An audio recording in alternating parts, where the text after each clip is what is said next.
While the roof was being shut, Raphael was out here and he's put on his sweat top, was moving around, doing some calisthenics.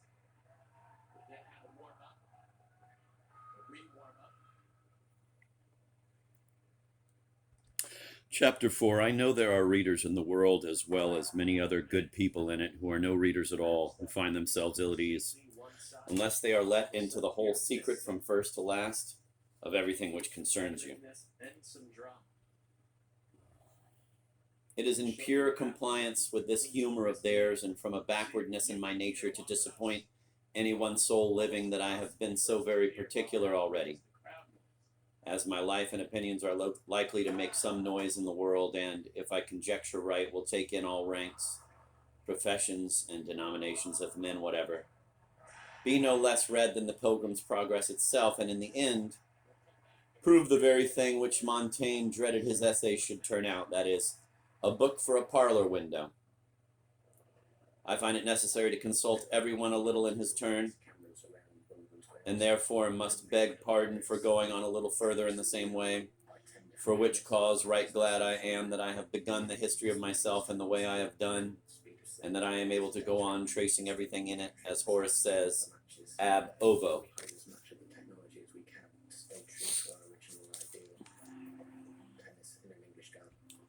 Horace, I know, does not recommend this fashion altogether, but that gentleman is speaking only of an epic poem or a tragedy.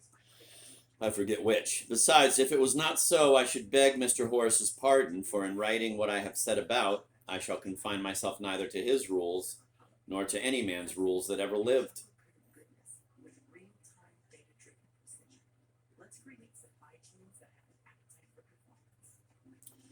To such, however, as do not choose to go so far back into these things, I can give no better advice than that they skip over the remaining part of this chapter. For I declare beforehand, 'tis wrote only for the curious and inquisitive. Shut the door. I was begot in the night, betwixt the first Sunday and the first Monday in the month of March.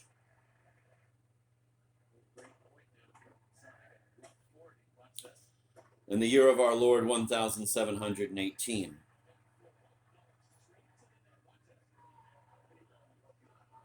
I am positive I was, but how I came to be so very particular in my account of a thing which happened before I was born is owing to another small anecdote, known only in our own family, but now made public for the better clearing up this point.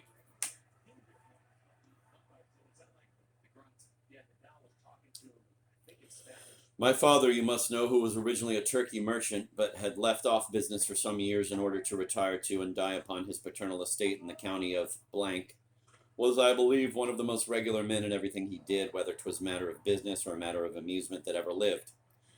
As a small specimen of this extreme exactness of his, to which he was in truth a slave, he had made it a rule for many years of his life, on the first Sunday night of every month throughout the whole year, as certain as ever the Sunday night came, to wind up a large house clock, which we had standing on the back stairs head with his own hands.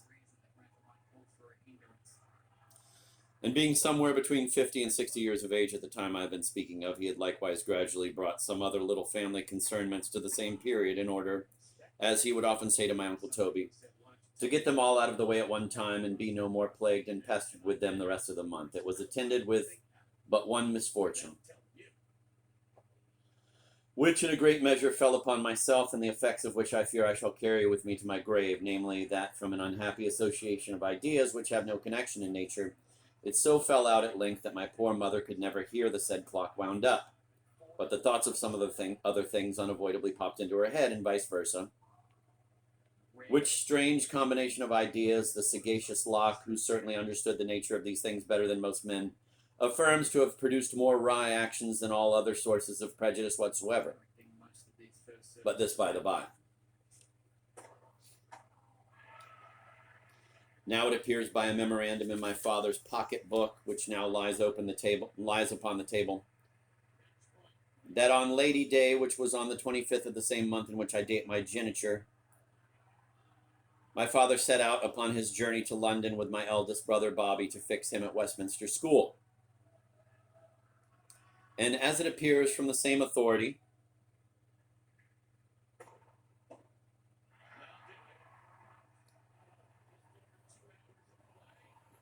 he did not get down to his wife and family till the second week in May following.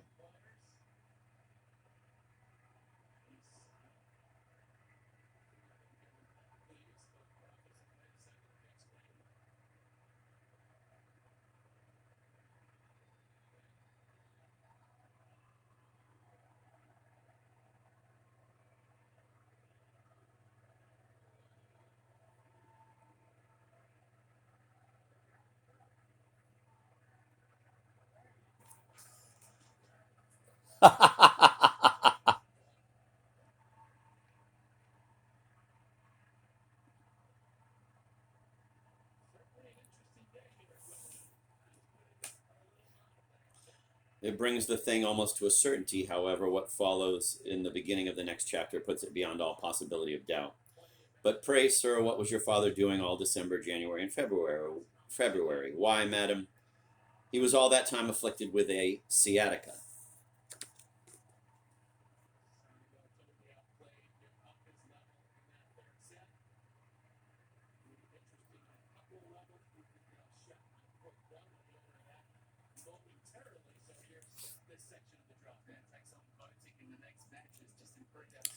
Chapter 5. On the 5th day of November 1718, which to the era fixed on was as near 9 calendar months as any husband could in reason have expected, was I, Tristram Shandy, gentleman, brought forth into this scurvy and disastrous world of ours.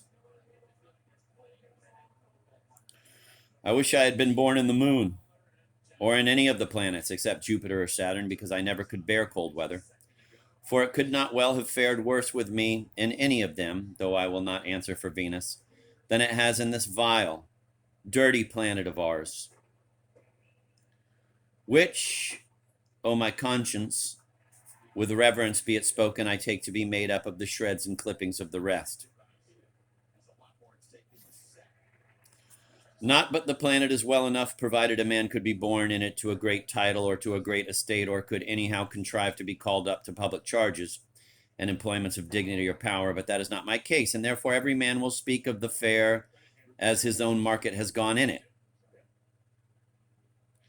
For which cause I affirm it over again to be one of the vilest worlds that ever was made, for I can truly say that from the first hour I drew my breath in it, to this that I can now scarce draw it at all, for an asthma I got in skating against the wind in Flanders, I have been the continual sport of what the world calls fortune, and though I will not wrong her by saying, she has ever made me feel the weight of any great or signal evil.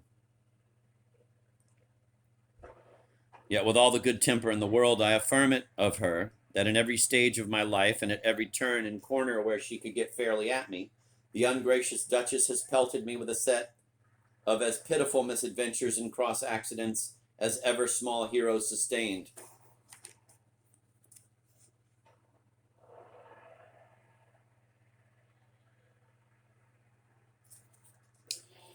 Chapter 6. In the beginning of the last chapter, I informed you exactly when I was born, but I did not inform you how. No, that particular was reserved entirely for a chapter by itself. Besides, sir, as you and I are in a manner perfect strangers to each other, it would not have been proper to have let you into too many circumstances relating to myself all at once.